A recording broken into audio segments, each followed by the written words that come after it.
Well, the Darwinian legacy is enormous, but I will do my best to put it in under 4 minutes. Few scientists have been celebrated both in their lifetime and after death as much as Charles Darwin. The English naturalist, zoologist, and geologist is credited with developing the theory of evolution by natural selection. Darwin's work has become so influential that today's leading life scientists can cite the famous quote, "Nothing in biology makes sense except in the light of evolution." Even the word biologist was rarely used until Darwin's work was published. Darwin did not invent the concept of evolution, however. The idea that species change over time and adapt their physiologies to fit their environment had been debated for over a century before Darwin's time. His major contribution was to say that all species are descended from a common ancestor. He got the basis for this idea from his 5-year voyage on an ocean and land survey ship, the Beagle. Now, while he was impressed by Australia and the other regions he went to, it was the Galapagos Islands off the coast of Ecuador which truly made the story of evolution. Most famously, he was inspired by finches, birds which are widespread across the world, but these Galapagos finches each had slight variations in their beaks and claws depending on their respective islands and the food and terrain on those islands.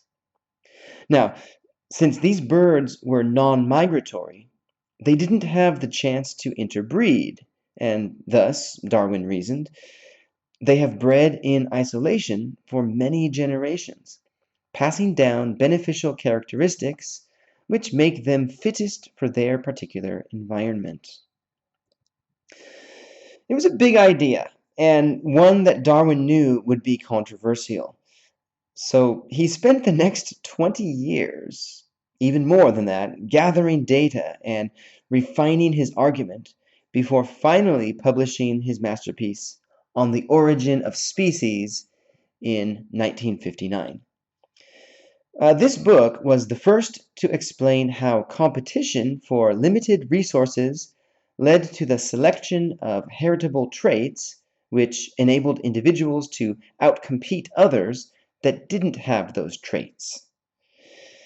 And natural selection remained influential, yet controversial, within the scientific community until the 1930s and 40s, because Darwinian theory was lacking a fundamental aspect of biology.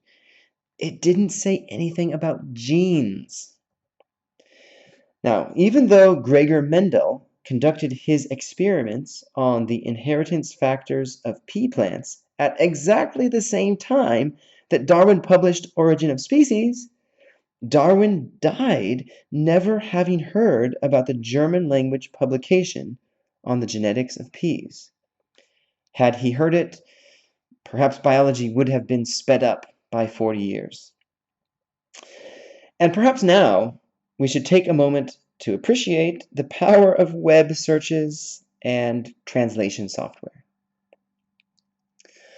Well, I've tried to give you a real brief overview of the Darwinian legacy, but you will have to do a lot more searching to find the true depths of Darwin's impact. And indeed, it's a legacy that is still increasing. The usage of the word Darwinian has increased over 50% in the last 20 years. And in 2009, that was the 200-year anniversary of his birth and the 150-year anniversary of Origin of Species. And there's just a lot of reasons that people find to celebrate Darwin. So keep looking on the web and you'll find lots of stuff.